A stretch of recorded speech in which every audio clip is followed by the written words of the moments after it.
Hello, hello, hello. Good morning, good afternoon, good evening, wherever you may be. We welcome you to our program, the Pastoral Counseling Moment. Pastoral Counseling Moment. We take counsel from the Word of God. God bless you. I hope you are okay. I hope there is peace in your city. I hope there is life going on well with you and for you, your family, your work, your government, and wherever you may be. I hope that life is good for you. Let us pray to start. In the name of the Father, and of the Son, and of the Holy Spirit. Amen. Heavenly Father, we are grateful for this day. This is the fourth day of this new month, the month of October, the 10th month of this year. We are grateful, God, for thou hast taken us through these many months, in spite of the troubles and problems of this world. Thank you, Lord, for giving us life. We come together to gather counsel from your word. We ask, O God, that your Holy Spirit will speak to our hearts and our minds, that we may know which path to take, which path to follow, in the followership of that Spirit for righteousness' sake. We ask this in the name of Jesus Christ, the Son of God. Amen. Amen. Amen.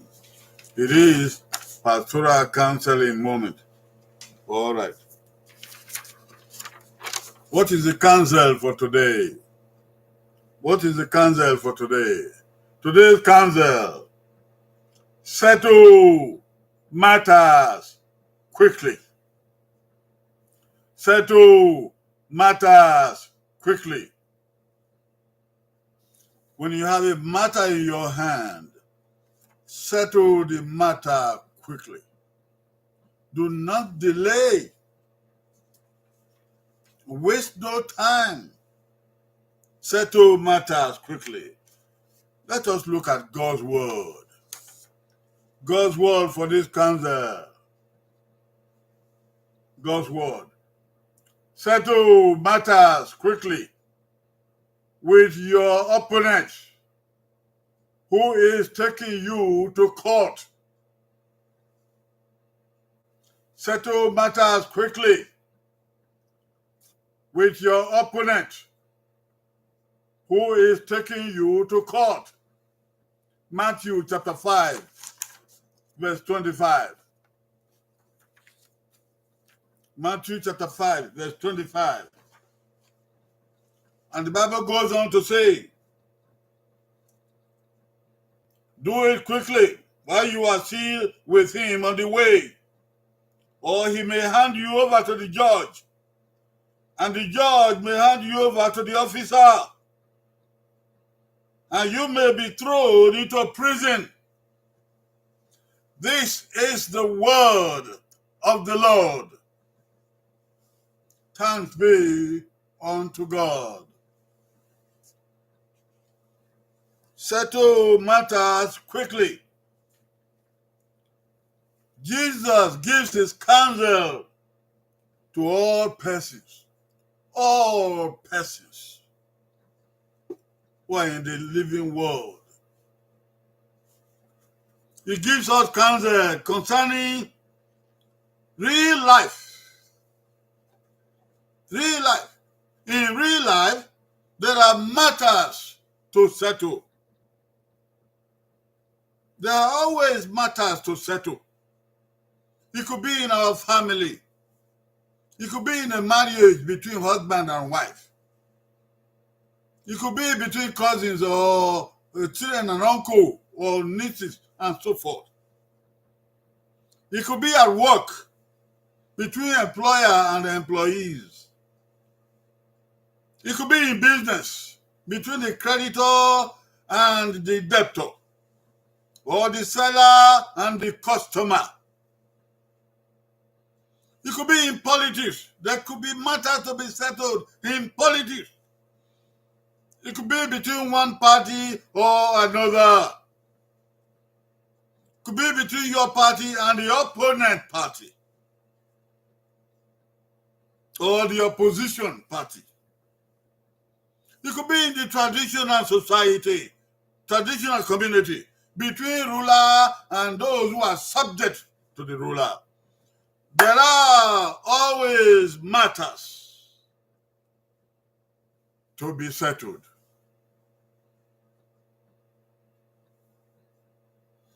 Life and living bring matters or disagreements to us who are living in the world.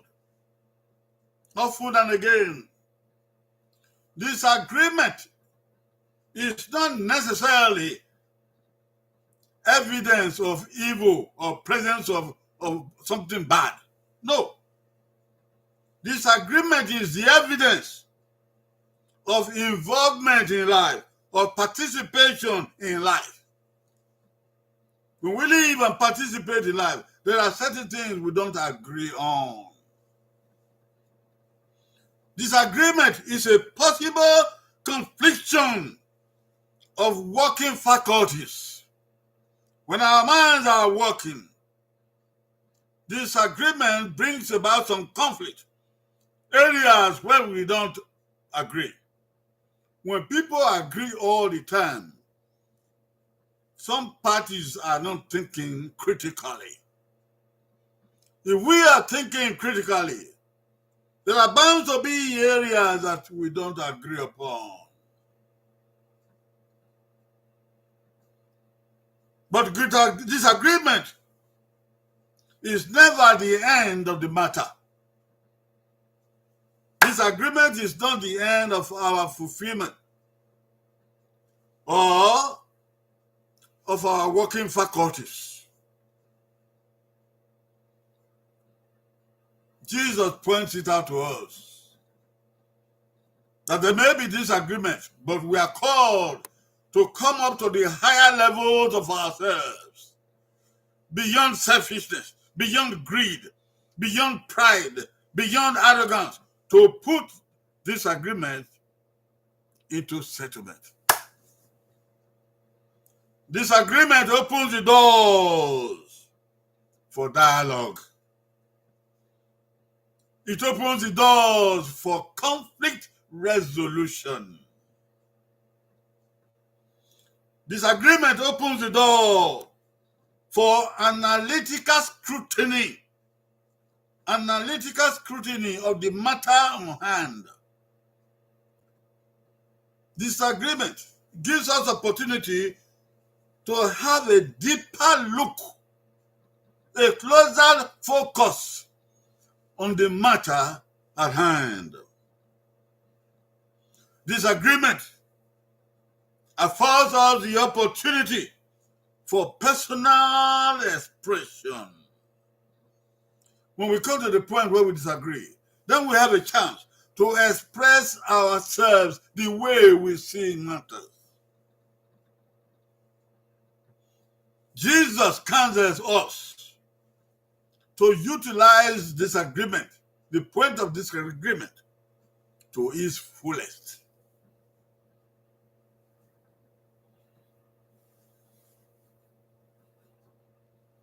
The points of opportunity given to us, we need to use it to the fullest. Jesus counsels us not to let pride or arrogance block our way, block our vision, block our minds towards settlement. Settlement is beyond disagreement.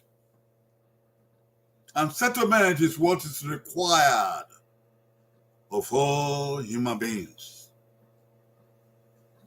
Not all disagreements should lead to court for settlement. No.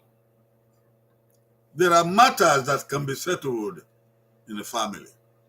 There are matters that can be settled in offices, place of work. There are matters that can be settled in stores, in places of business. Not all matters need to go to court.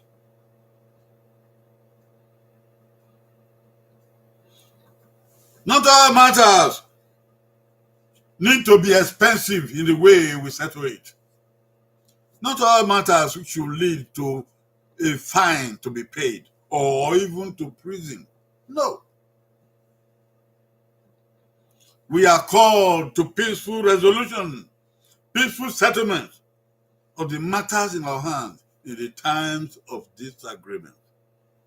So sit down and have a closer, deeper look. Sit down for a dialogue. Sit down for a conflict resolution. We need to be humble to come down to that level. Humility is the key. The Bible says, a gentle answer turns away wrath, but a harsh word stirs up anger. Proverbs 15 verse 1. Settle matters quickly with a gentle answer, with a deeper look, with opportunity for dialogue. You may not need to go to court. You may not need to pay a fine. And you certainly don't need to go to prison. Settle matters quickly. Why it can be remedied. Why you have the opportunity. A disagreement is a time when things overflow, and get out of hand. But Jesus said, settle matters quickly by bringing the matter below you so you have control over it. Over to you, brothers and sisters.